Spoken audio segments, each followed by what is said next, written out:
So, can we talk about the slingshot of emotions that we went through this week when you, one, watched the trailer for Aeon Must Die, and then two, read the story about what's happening with Aeon Must Die? I actually didn't see the trailer. So the first thing I heard was, yo, that game's not real. And I went and looked at the trailer and I'm like, yeah, I'll believe that. So, I'll believe that the game's not real. I want to say that we actually talked about Aeon Must Die on the podcast I mean, that's possible. months ago, because this is not the first time it's actually been teased. We actually had a look at it earlier on because I know this is not the first time I've heard of it. 1 year ago. Yeah, there you go. So we talked about it when it first dropped, and we got a look at it. So this time around, they dropped a closer to release, I guess, trailer of it, and boy, that shit looks fire. It has everything I love, with big burning animations and lots of really cool, like black and color aesthetics. Black and neon, like almost Tron. Everything, shit. Yeah, and like a little bit of that Promare energy coming off of some of the characters, like the burnish. Looks a bit like the burnish in some cases. And you're just like, oh my god, look at it go, right? And at some points you're like, I mean, I guess that could be gameplay if it was really, really, really like smoothly implemented. But it looks great.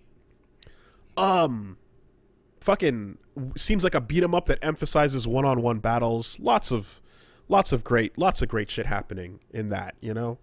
And you're feeling homages to lots of cool anime things. Immediately following this trailer release this week comes the comment right under its right under its YouTube post, was basically someone in the comments who, if I can get the exact quote, more or less came out and went, yeah, this trailer is stolen assets from the dev team, because the dev team that made this no longer work at this company. And in fact, there was a legal battle over the IP itself. And it seems like this game, this entire IP, was taken from the people who made it. And essentially, they made a trailer without the dev team and put it out there to get it marketed out in the world and to do their thing. But everyone involved in actually working on this game and making it is now completely removed from the equation and are in a legal battle to figure out what the fuck they can do. This is the impression I got. Hey, did you steal our IP? No. That is some horseshit of the highest fucking order. And boy, like, talk about, like, it was like minutes between, yo, look at this trailer. Oh my god, what? Scummy ass. It's a fake trailer. Scummy ass sounding shit. So from possible criminals. Let's find out. Yes, here we go. So, this trailer was created with abuse, manipulation, and theft, says the YouTube description of the same trailer, uploaded by a third-party account shortly after it was shown at State of Play. People who worked on every shot of this are no longer with the company holding IP rights. Some were not even paid for their work. This trailer was pending a conflict of IP. The real IP for the game was stolen from the creators via foul play. It links to a Dropbox folder with a cache of testimonials, allegations, and other documents made by 8 workers who left Limestone Games in June. And chief among them is Alexei Nehoroshkin, who helped found the studio in 2016. Yeah. And basically, they're saying that they didn't even... not only did they steal the shit, they didn't even pay the artists or the staff. And they were in infinite crunch time, among other abuses. I mean, when you're gonna steal, why not just steal it all? So, on Friday, Focus Home Entertainment responded to the controversy. And what is their statement here? We pride ourselves, Basically, we're taking yada, this yada, real yada. seriously. We were informed of serious allegations. Grievances directed at Limestone, their direct employer. Okay. So the publisher says they're looking into the allegations and no further comment will be shared until they have a complete view on the matter. They usually can't say anything until there's like there's a lawyer that tells them that they can say that you can dunk on them. Yeah. There's obviously everything to fucking say about like the grossness of, you know, a company that would do that. It's also kind of nuts because it's like it's that weird thing where it's like, can't you, like, looking at the kind of magic of like what they were making, it clearly looks super cool, super impressive. Like there's a reason why you're working with these people, and like they're able to whip up the magic that's going to, you know, hopefully like make you your money and allow everything to thrive here, right? It's kind of wild, I don't know, to just kind of like kick the chefs out and somehow be like, no, we're just going to keep spitting these meals out for you. Like, it's such a baffling decision. We still get the brand name, right? Yeah. But it's just like, you kicked all of your chefs out. They're all gone.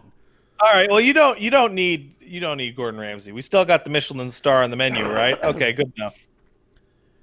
Just hire Jimmy off the street. Like the thing with these stories that I never understand is like, what is your course of action here? After releasing the video game, what's your plan? I take the money and run, I guess? You know? Yeah. I guess. I mean, the thing about taking the money and running is that when you're running, you have a lot of money to help you run.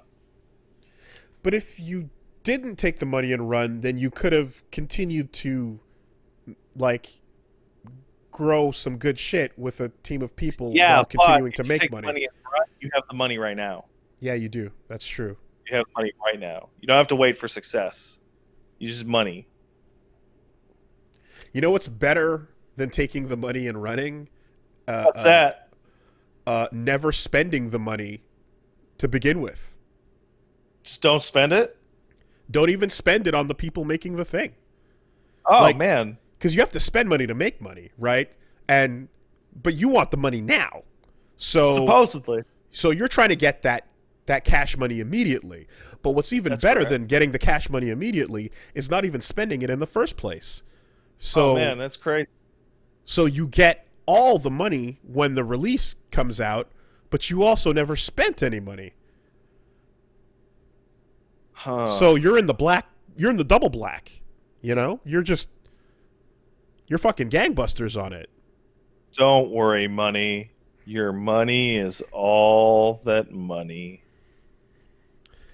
I look forward to the statement from Limestone Games, which Aeon Must Die has now been released, and to purchase it, all you have to do is transfer 8 Bitcoin to this address, and you will be redirected to a site. And they'll send you 10 Bitcoin back. A copy of the game and 10 Bitcoin for every one that I upload? That's wild. That's crazy. Dude. Yo, this game though, right? Purchase it now by uploading your Bitcoin or Ethereum to this address. The trailer for this game looks fucking cool, man. That's upsetting. I bet it looks cool. It's basically designed to be cool and not have to have anything to do with the real game. I hope that this is one of those stories where you fast forward in time and the team of people working on this get together and continue to make magic as they were and make some cool shit that has nothing to do with their horrible fucking employers. I would really like it if they put out a new similar game called Aeon Must Live, and it's just the opposite plot. I hear you, but like the months it would take after doing this kind of thing, you got like you want to go in a completely different direction. Probably you just at this point it's probably just traumatizing to even bother looking at what you used to work on. You kind of but I definitely hope they make something else together and we get to play whatever they had in store for us, because I'm fucking all about what I saw in that trailer, and I'd love to see that team do something else, man. Yeah.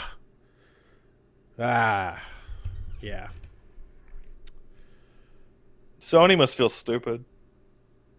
It's gonna. Yeah, well, I mean, it's not. If they don't know what the fuck, they just throw it up on the state of play, and it is what it is.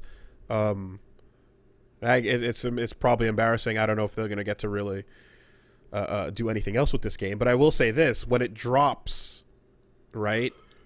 Will we be looking at something where like, how far will the power of this story go? Because you have to remember that there are people that like pretty much just buy games by browsing the front end of their online stores, that aren't necessarily tuned into the shit that we are tuned into or following any of this crap. I can't imagine the game releasing while there's an active lawsuit going on about it. Stranger things have happened, but you're probably right on that. But I feel that I'm curious to know, like, is this going to be a thing where, like, a lot of people, like, will the news about this, like, stop almost all of its sales? No. Or would it, how much does it still manage to? No, the legal battle might, but no, definitely not. But, yeah. I mean, a game like that, an indie game that's from an unknown team, like, the fact that it's unknown, it might actually increase the sales because more people would know about it. I think if everybody that is, like, anyone that would have streamed it and went, like, yo, check this out, is kind of going, fuck this game, don't give them your money, they're scum. It'll have its effect, but yeah, I don't know. We'll see where this goes.